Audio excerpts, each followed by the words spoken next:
Paulsen, muchas gracias por acompañarnos en esta conversación en el marco de estas entrevistas del Observatorio TV, donde por supuesto intentamos de pensar, proyectar lo que es la comunicación, el periodismo contemporáneo, y en una dilatada, con mucha experiencia profesional, en una carrera además tuya, Fernando, que ha tenido un dinamismo tremendo, como también parte de lo que significa esta disciplina.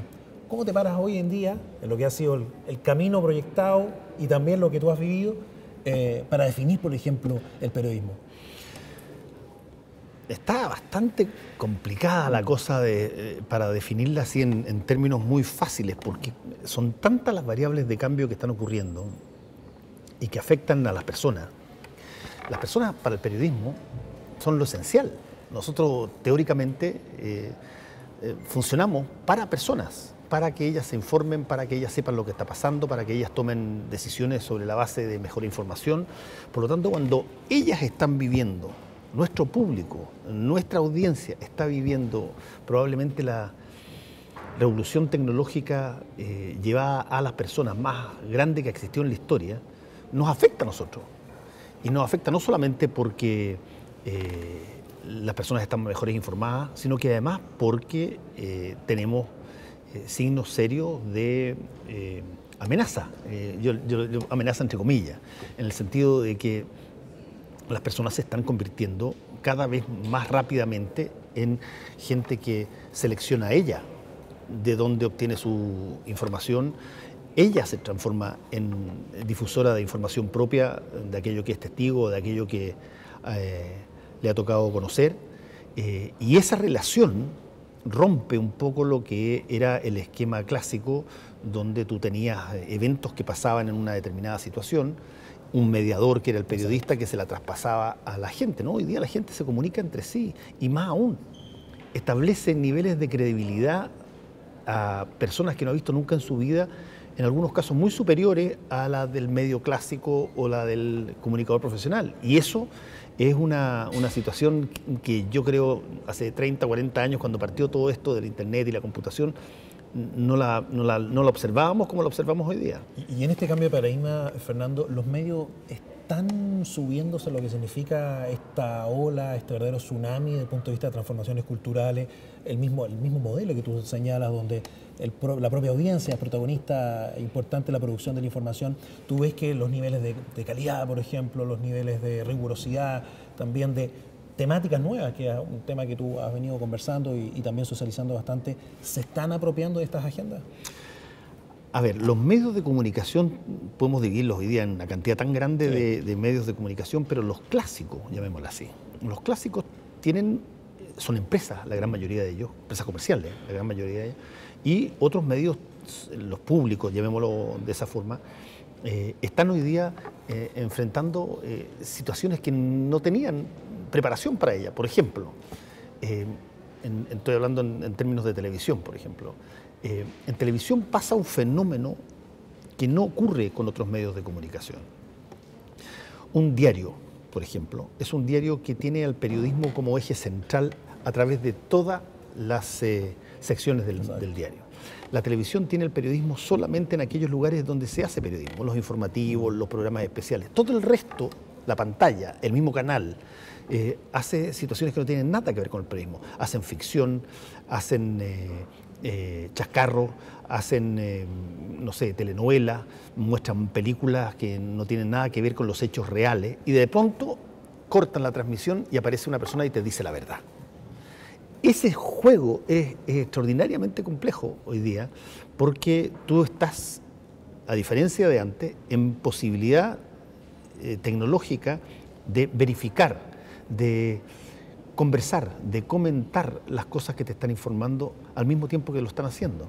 Y eso es una situación, si tú quieres, nueva para el periodismo. El periodismo se basó en un porcentaje altísimo de su capital que tenía en que tú no eras necesariamente verificado. Tú no eras necesariamente ni chequeado ni testeado.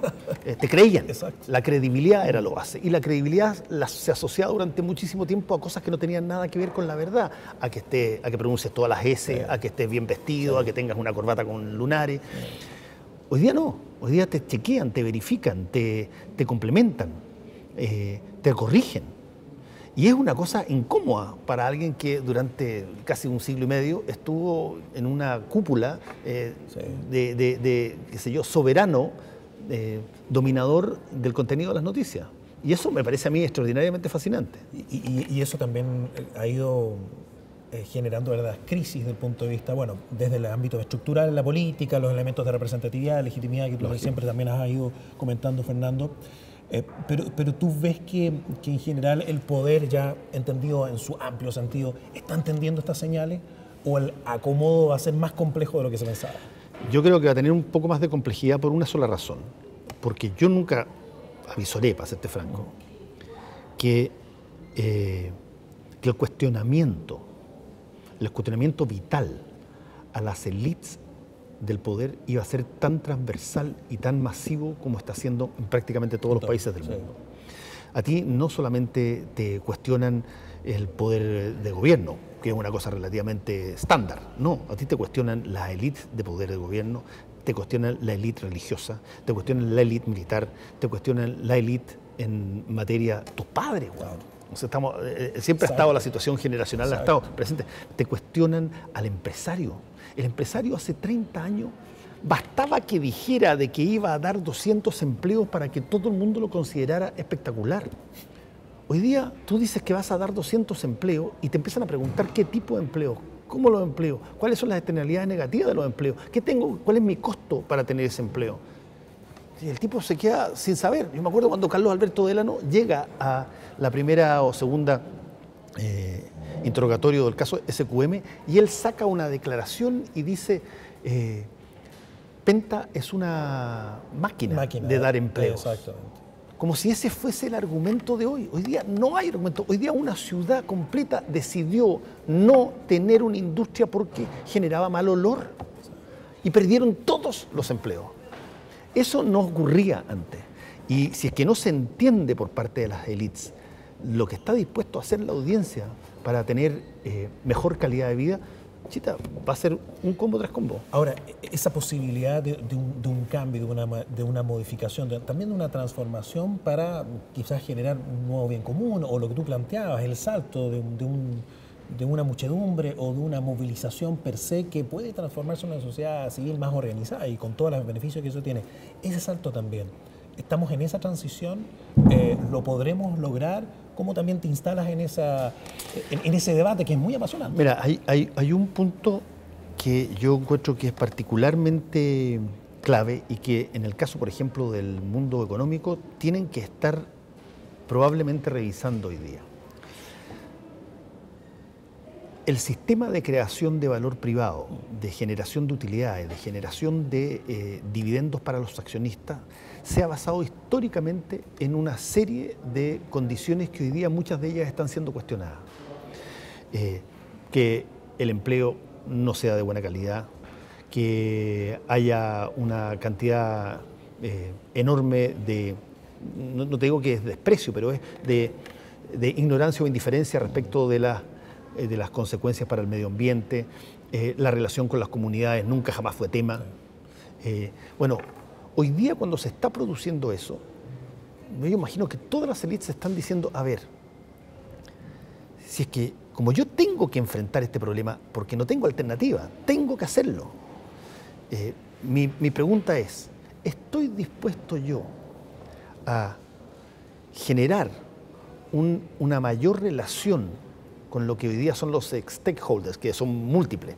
¿Estoy dispuesto a generar una mayor relación si eso me cambia el sistema que me permitía a mí tener las utilidades que tenía? Ese es el punto para mí más clave en materia de lo que tiene que ver con la élite empresarial. Alguien en algún momento dado se tiene que plantear, ok, ¿estoy dispuesto yo a ganar un 10% menos con tal de generar una distribución de riqueza de lo que poseo que me permita a mí seguir manteniendo esta cosa sin problema? Esa es una pregunta de lo más difícil que te puedes imaginar, porque el 90% de estos empresarios han estado existiendo bajo la idea de que el objetivo de la empresa es maximizar la utilidad. Y la maximización de utilidad se te da de la mano de la minimización permanente de, por ejemplo, el costo de mano de obra. ¿Cómo lo hacía ahora? Donde los tipos te están diciendo, perdón, yo estoy dispuesto a no trabajar por usted. Si es que las cosas no cambian en el sentido de esta variable.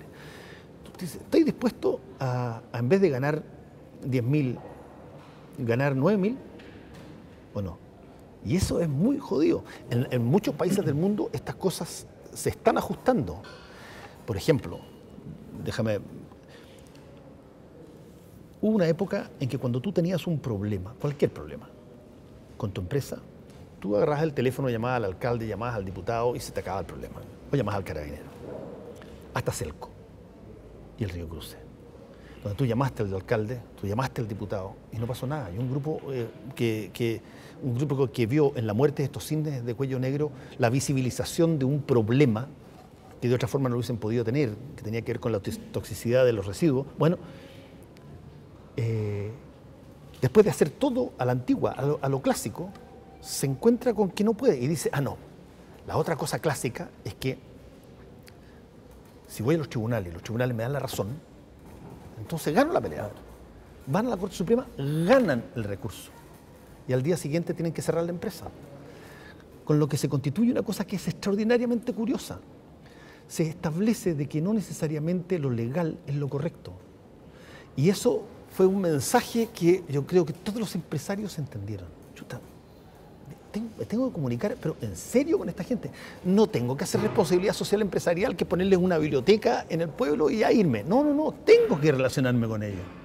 Si no, no me va a resultar el asunto. Otro tipo de vínculo, además. Otro tipo de vínculo. Y eso es una cosa que está pasando en este momento en prácticamente todos los países del mundo. Fernando, estamos prácticamente ya al final de la entrevista, pero no quiero dejar de consultarte por lo que ha sido esta nueva experiencia en un minutito. Sé que es muy compleja también resumirla. En el ámbito del derecho penal, en lo que significa también otros escenarios donde la comunicación también ya está instalada desde hace mucho tiempo. Bueno, ese es un tema bien apasionante porque la reforma procesal penal lo que hizo, en términos, voy a hacerlo en términos de caricatura, claro, lo que hizo fue introducir la variable de comunicación pública al proceso legal, que no existía. Anteriormente los abogados se entendían con los jueces para callados, detrás de una serie de puertas, con los actuarios, nadie sabía exactamente lo que conversaban, las cosas desaparecían los expedientes, todo era un embrollo. Hoy los juicios en términos penales son públicos, son en vivo. En streaming. En streaming. El juez dejó de investigar y de acusar, generando un conflicto de interés brutal que tenía. Como si yo soy el que investigo y soy el que acuso, voy a fallar en contra mía. Y no, ahora hay un ente que investiga, hay un ente que defiende y hay un juez que falla. Bueno, eso introdujo la comunicación en el ámbito de lo penal, tal cual como ocurre en otros sistemas contradictorios como Alemania, como Estados Unidos, el más conocido de todo por las películas, qué sé yo, Inglaterra, en fin. Bueno, eso generó una situación extraordinariamente interesante porque obligó, de alguna manera, a que uno tomara en cuenta variables que antes no eran consideradas: el estado de ánimo de la población, lo que estaba pasando en el momento, las lógicas culturales que tenían que ver, todo lo que tiene que ver con medios también. Pero créeme que es bastante menor lo que tiene que ver con intervención de las partes en los medios con lo que tiene que ver con anticiparse a situaciones que tienen que ver con la estrategia legal. La construcción de la estrategia legal hoy día en gran parte de los países que tienen sistemas procesales penales como el nuestro se constituye en un porcentaje nada despreciable de las variables racionales que son las leyes, las evidencias, y un porcentaje tampoco nada despreciable de variables más bien irracionales. Estado de ánimo, tiene que ver con las biografías de las personas, tiene que ver con cómo se anticipan determinadas movidas, cómo reacciona la gente que es audiencia a ese tipo de situación. Es una cosa bien curiosa. Yo he estado siguiendo muy de cerca el tema de, por ejemplo, el obispo Barros en Osorno, que me tiene muy sorprendido. Porque ese es el típico caso, Claudio, típico caso, que tú no lo podrías haber visto jamás hace 40 años. Nunca. El Papa nomina a un obispo en una diócesis chilena del sur y todo el mundo era automáticamente una recepción. Hoy día hay un cuestionamiento a ese y la feligresía se divide, se organiza, se pronuncia, establece un desafío a la autoridad incluso papal respecto de él y esta persona, Barros, a quien yo no conozco, pero está hoy día en medio de... Es el símbolo de un cambio de tiempo que él probablemente nunca jamás imaginó que podía pasarle. Y así es, y así va a ser. Eso no tiende a disminuir, tiende a aumentar. Así es. Fernando Paulsen, muchas gracias por esta entrevista y estos conceptos y esta conversación siempre tan amena y tan interesante por lo que se viene en la comunicación. Gracias. Gracias, Claudio.